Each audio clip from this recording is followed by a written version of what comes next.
familias fueron desalojadas de sus viviendas en el sector de La Viga, en el sur de Cali.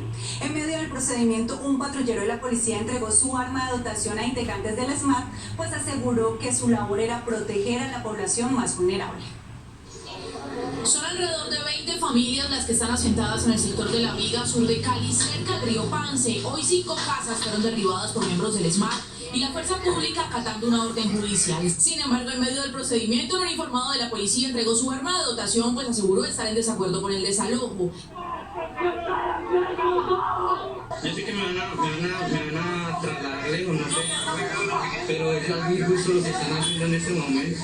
Sí, o sea, no les van a dar vivienda, no les van a dar reubicación, están abusando de los derechos humanos, estamos en cuarentena. Y es que son alrededor de 20 familias las que están asentadas desde hace décadas en esta zona. Hay niños, adultos mayores, comunidades indígenas y población desplazada. Porque ellos tienen 3 argumentos. El primero, que estábamos en zonas verdes. Después, que en vías públicas. Y ahora, el jueves que nosotros subimos a la policía de la vorágine, nos dice el corregidor que nosotros estamos en zona protectora del río. Estamos a más de 50 metros del río y él dice que esto es zona protegida por el río. A las autoridades competentes que nos colaboren en eso, porque pues nosotros no somos personas que llegamos ni ayer ni antier. Creo que aquí hay un nivel de corrupción muy alto, hay un nivel también de desconocimiento de derechos humanos, porque si la administración, el corregidor o la corregidora que salió, cualquier otro tipo de institución quiere intervenir sobre unas familias que tienen un derecho de vivienda de más de 11 años,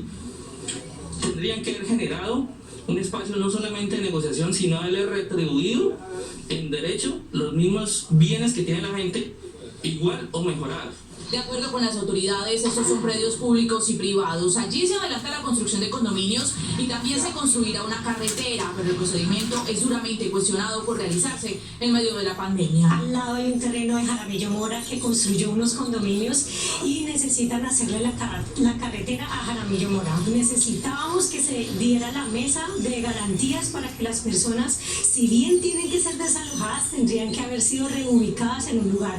Pero no puede ser que en el marco de una pandemia estas personas se vayan a quedar en la calle, además cuando tenemos un decreto nacional que obliga a que ningún alcalde ni ningún gobierno pueda hacer ningún tipo de desalojos en la ciudad. Estas familias hacen un llamado a los entes de control y a la alcaldía para que les den una solución de vivienda, pues quedaron en la calle en medio de la cuarentena.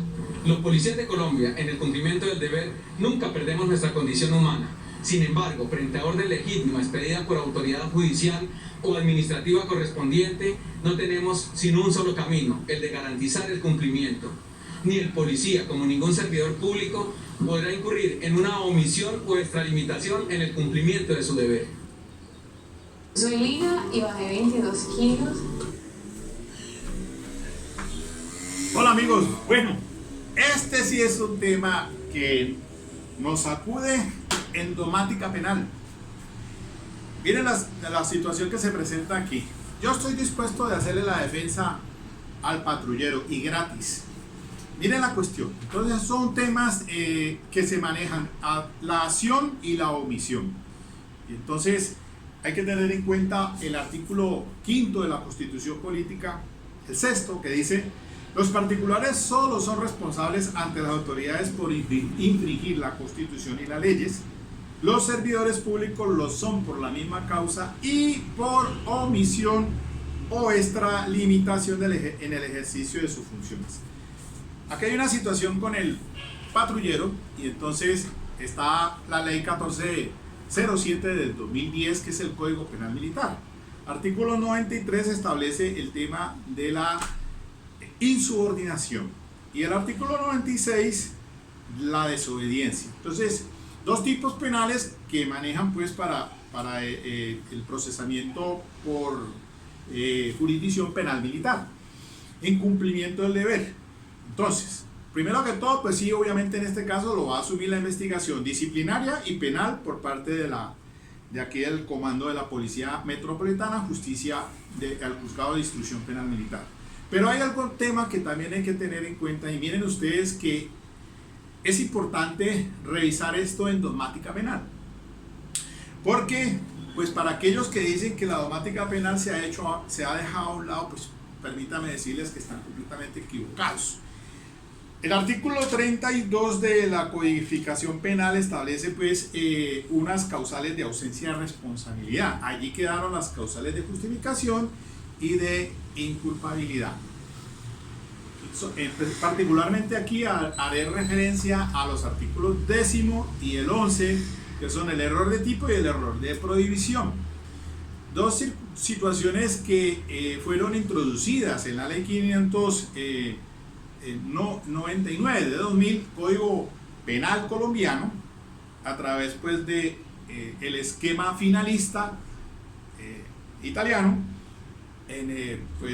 Sabemos muy bien en domática penal que aquí hay se resuelven mediante dos respuestas, tiene pues al error de tipo el artículo 10 bajo la teoría limitada de la culpabilidad, mientras que el artículo 11 resuelve el tema con la teoría estricta de la culpabilidad. Entonces, para aquella, o sea, el 10, si el error es de tipo, indica pues que si ese error, como dice la norma, si el error, si fuere vencible, la conducta será punible cuando la ley la hubiere prevista como culposa. Si es invencible, pues obviamente que no hay sanción penal. Y el artículo 11 establece pues que si el error fuere vencible, la pena se reduce a la mitad. Todo en el tema pues de indicar dónde se ubica el asunto del dolo. Sabemos muy bien que hoy en día pues el tipo penal pues es tipo objetivo y tipo subjetivo. El tipo subjetivo habla de dolo, culpa o preterintención. Entonces, cuando está ausente el dolo en el error de tipo, pues obviamente que si es vencible se sancionará como culposo. Mientras que frente al error frente a una causal de ausencia de antijuridicidad, si ese dolo es vencible, entonces se sanciona es atenuado. Es la respuesta que se tiene, pero entonces hay que mirar a ver cuál fue el comportamiento del policial. Miren ustedes lo que escucharon allí. Hoy en día y de tiempo atrás, en ese tema que manejé en el video anterior sobre la decadencia de la violencia en Colombia, ha tenido un papel preponderante en la capacitación de los derechos humanos, el DIH, en las Fuerzas Armadas. En las Fuerzas Armadas, como establece el código en la Constitución Política, fuerzas militares y Policía Nacional. Estos muchachos hoy en día tienen un chip en el que se les ha dado pues es todo lo relacionado con los derechos humanos. Entonces veamos a ver, ¿será que es el artículo 93 establece la insubordinación? La insubordinación es cuando mediante actitudes violentas rechaza una orden legítimamente.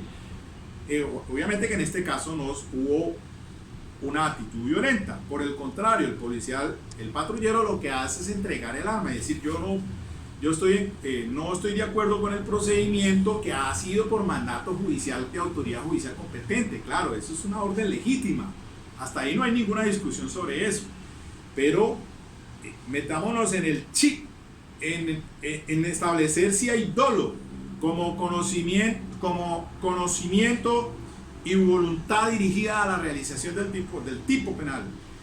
Entonces, primero que todo, no, según el artículo 93, pues no estaría ante una insubordinación. Sin embargo, el artículo 96 establece que la desobediencia, la insubordinación va de 3 a 6 años, mientras que y se agrava la insubordinación cuando esas actitudes violentas son mediante el empleo de las armas y enfrente de la tropa. En este caso, la desobediencia del artículo 96 establece una sanción penal que va de 2 a 4 años, es menos. Pero entonces la desobediencia se entiende es como el no cumplir una orden del superior. Entonces, ahí es donde está el meollo del asunto. Habría que irnos entonces, porque la orden sí ha sido legítima, es decir, como lo dice el general Manuel Vázquez allí, el comandante general de aquí de la Policía Metropolitana, pues obviamente que hay una situación donde su personal debe proceder frente a esa orden legítima. Y entonces hay dos cuestiones aquí, porque el artículo 25 del Código del Código Penal establece que la conducta puede ser por acción o por omisión. Y entonces aquí viene en la situación, y traigo en la colación una sentencia que es la 35113 del 2014 del magistrado Eugenio Fernández Carlier, el caso de el general Humberto Uzcategui, el asunto de Mapiripán.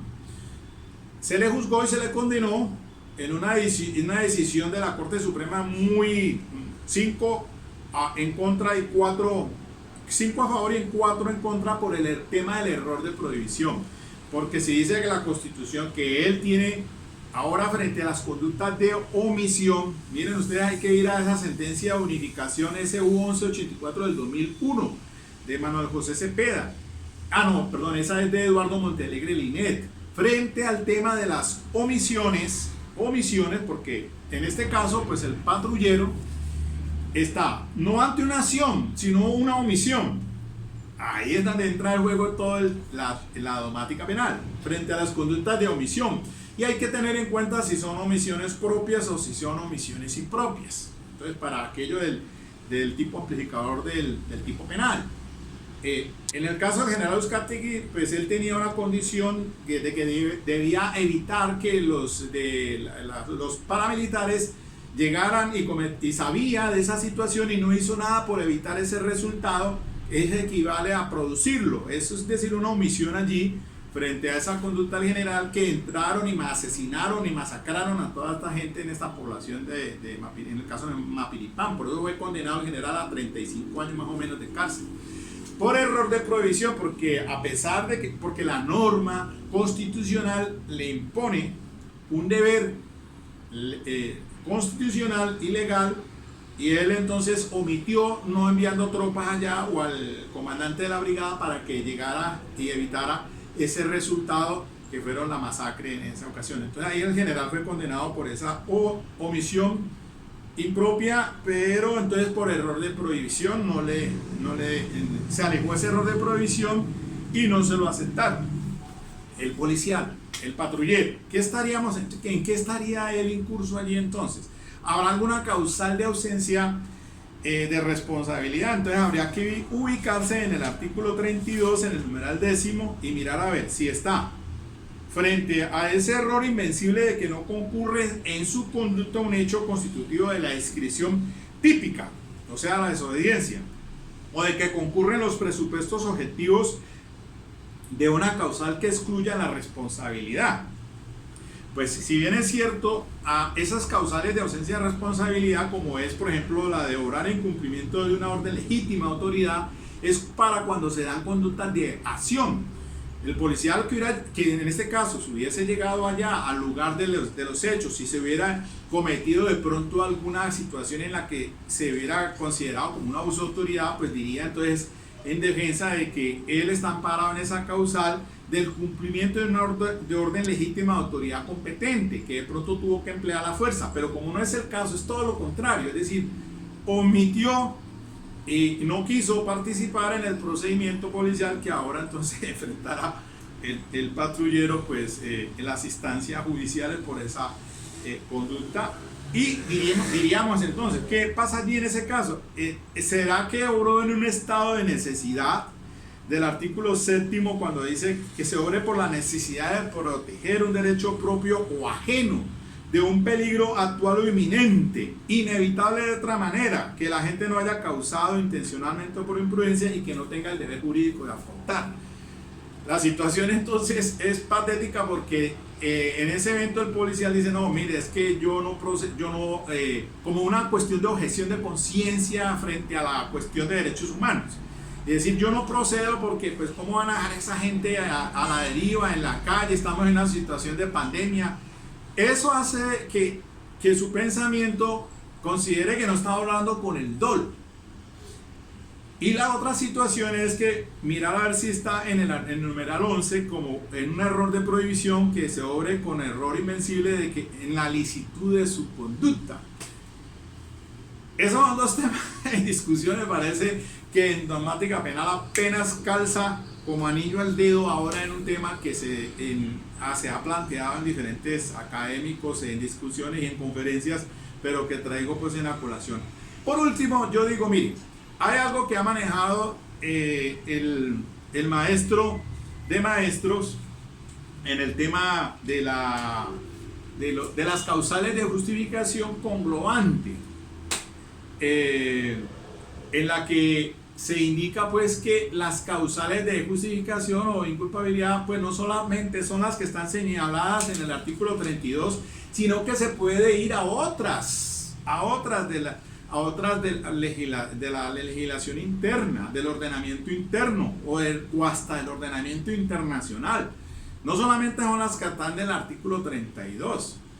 Y allí pues entonces cabe la pregunta si es válido o no tener en cuenta esa situación de las causales de justificación conglobantes del maestro Eugenio Raúl Zaffaroni. Bueno, ahí quedaría planteada la discusión. Es un tema de casuística que así como tiene un interés particular frente a lo que estamos atravesando por este tema de la pandemia. Entonces, hoy por hoy, entonces, la cuestión es todo lo contrario, es decir, hay una inyección académica de todo el personal de las Fuerzas Armadas en cuestión de derechos humanos que se presenta en ese caso sui generis, ya es todo lo contrario, digamos nosotros, a situaciones otrora, donde el abuso es arbitrario y constante, y que miren ustedes ahora que salió el general Penilla a defender al policial frente a algunos abusos que se cometen por algún personal de la policía, el caso del señor adulto mayor que vimos el otro día por redes sociales y que ese personal fue llamado al orden por eso, precisamente por extralimitación de sus funciones y cometer un abuso de autoridad. Pero ¿qué pasa entonces cuando sucede lo contrario? Entonces ahora le va a caer todo el peso al patrullero. Pienso yo que ahí habría que hacerle algún tipo de defensa a este joven porque realmente no está obrando dolosamente, no se está tipificando la desobediencia como tal porque está considerando de que está, pienso yo, hasta que de pronto ubiquemos lo mejor acá en las causales del error de tipo, porque si nos vamos por el error de prohibición del numeral 11, pues habría que atenuarle ese a la mitad y saldría sancionado entonces a 1 año por desobediencia. Más bien entonces considerarlo como un error tipo frente a algunas causales de ausencia de justificación para que, como en este caso la desobediencia no es culposa, entonces no queda exento el patrullero de la imposición de algún tipo de responsabilidad penal. De pronto las disciplinarias, pero hay que mirar a ver entonces si también bajo ese prurito, porque todo es frente al debido proceso. Y eso calza no solamente para lo penal, sino también para lo disciplinario. Ok, mis queridos amigos, ahí les dejo entonces el tema de discusión. Ahora, en esta, ya que estamos saliendo, pues pienso yo, esperemos a ver hasta cuándo vamos con toda esta situación que estamos presentando. Ahí les subo ahorita el tema de la cárcel de Villahermosa. ¿Qué problema? Ahora ya no es la cárcel de Villavicencio, sino en la cárcel de Villahermosa. El problema, una bomba de tiempo, eso se sabía y mire lo que está pasando. Entonces ahí le quedo para que ustedes hagan los pertinentes comentarios. ¿Ok?